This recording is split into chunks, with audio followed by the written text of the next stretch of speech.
Ya, terima kasih Anda masih bersama kami di Lobby yang malam hari ini terselenggara atas kerjasama RTV dan juga Diskominfo Provinsi Jawa Timur. Kita lanjutkan lagi dengan Ibu Kris dan Bu Harniati. Bu, kalau tadi kan keunggulan produknya sudah disampaikan. Nah, ini pemasaran produknya ini sudah kemana saja ini kalau untuk produknya Bu Kris dulu? Kalau produk saya, insya Allah kalau di Jawa Timur banyak kota ya Mas. Sudah banyak ya, sudah banyak tersebar kota di Jawa Timur, oke. Kemudian keluar pulau saya pernah ke Batam, ke Medan, ke Balikpapan, agak banyak juga lupa ya sampai. Banyak ya? Iya. Bu, ini sistem pemasarannya seperti apa kalau Bu Kris ini kalau sampai di luar Pulau Jawa? Kalau saya banyak ikut pameran Mas. Dari pameran? Iya. Oke. Setelah itu terciptalah itu pasar gitu. Betul, ya di sana ada ya? buyer, kemudian ada pelanggan, nanti juga mungkin terus saya sebar kartu nama seperti itu. Jadi memang hanya melalui pemasaran lewat pameran, setelah itu ada buyer, ada pelanggan, hanya seperti itu saja Bu ya? Tapi saya punya showroom Mas. Ada showroom juga? Ada showroom. Di mana itu Bu Kris? Di Cito. Di Cito ya? City of Tomorrow, City of iya. Tomorrow, oke. Selain di Cito dan ikut-ikut pameran juga, kalau Bu Harniati apa? Saya via agen di agen-agen itu di Jawa Timur banyak. Di mana saja? Di Jawa Timur sudah merata di berapa kabupaten kota? Banyak sih Mas. Ada banyak ya? Di Probolinggo ada, di Malang ada, di Gresik ada. Yang di luar Jawa Timur gitu Bu? Di luar Jawa Timur insya Allah bulan depan insya Allah. Ini kan minggu ketiga itu udah ada buyer di Jawa Tengah. Jawa Tengah? Iya, mulai merambah di Jawa Tengahnya. Oke. Iya, terus kalau Jawa Timur tuh masih fokus di Jawa Timur tuh kan udah banyak agen-agennya juga. Itu. Kalau bisa dihitung Bu Kris, ini produknya ini ada berapa jenis varian yang dihasilkan? Kalau berdasarkan fungsinya, anting, gelang, kalung, cincin, liontin, itu kalau berdasarkan fungsinya. Kalau dari bahannya juga kalau lebih banyak dari lagi bahannya ya? kan bervariasi Mas, ada dari flanel, akrilik, kristal, tali sepatu. Yang paling banyak diminati masyarakat apa Bu? Kalau dari untuk produk? saat ini? Saat ini? Batu-batuan dengan korsase. Batu-batuan dengan korsase. Kalau produknya Bu Harniati ada berapa jenis variannya? Variannya cuma rasanya sih ada dua. Cuma beberapa kemasan sih Mas ininya. Jadi ada yang 120, ada yang 240, ada yang botol, ada yang kemasan. Seperti yang ada di depan kita ini ya, ada yang botol, ada yang kemasan. Kalau yang kadang-kadang kalau botol itu kan untuk perjalanan biasanya langsung siap minum langsung kan. Siap minum gitu ya. Kalau di gelas itu kan untuk ini konsumsi langsung. Nah itu. Baik. Terus yang kiloan itu untuk kemasan keluarga. Jadi dibawa pulang dulu juga sama.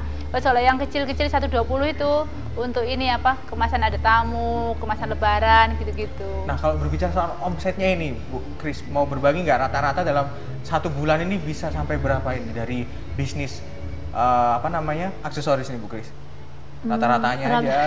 Bisa sampai 25. Bisa sampai 25 iya, juta 20-25 iya. Wow. Kalau Bu Harniati omsetnya berapa? Kalau saya sih rata-rata satu hari itu kita produksi 100 karton. 100 karton? Iya. Nah, itu kalau dirupiahkan akan menjadi berapa? Dirupiahkan kalau per karton itu rata-rata harganya 60.000. Nah, berarti bisa sekitar 6 jutaan ya? Iya, itu. Kali 26 hari, Kali kadang lembur juga. Nah, kalau kita berbicara soal akan datangnya masyarakat ekonomi ASEAN ini, Ibu Kris menanggapinya seperti apa? Kalau saya secara pribadi, kita nggak perlu takut. Bu Kris nggak takut? Saya nggak takut karena apa itu? Karena saya merasa bahwa siapapun, yang pertama mungkin saya ini aja ya Mas, karena saya sebagai seorang Muslim, saya punya prinsip kalau kita tidak berdiam diri, kita harus yakin pasti Allah bukakan jalan rezeki. Itu satu dulu. Yang kedua, kita harus tahu kualitas produk kita. Jadi kita harus meningkatkan kualitas produk kita. Kemudian berikutnya kita product knowledge. Nah, product knowledge kita harus kuasai. Produk kita ini harus lain dari yang lain. Jadi ketika orang membeli kepada saya, di samping orang akan merasa cantik, saya akan bilang batu tembaga ini ada fungsinya buat tubuh kita. Kemudian kita juga harus inovasi. Apalagi sekarang ibu-ibu muda kan banyak yang hijabers itu ya. Jadi kita harus lihat senangnya mereka apa. Nah kita sesuaikan. Yang terakhir packagingnya Mas.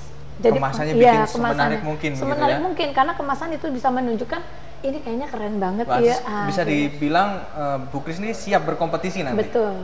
Kalau dari Bu Harniati bagaimana menyikapi akan datangnya masyarakat ekonomi ASEAN nanti 2015? Kita jaga kualitasnya yang utama kan itu. Terus kita banyak varian. Jadi di mana orang mintanya yang untuk lebaran kecil-kecil itu, jadi variannya banyak gitu loh Pak. Jadinya itu.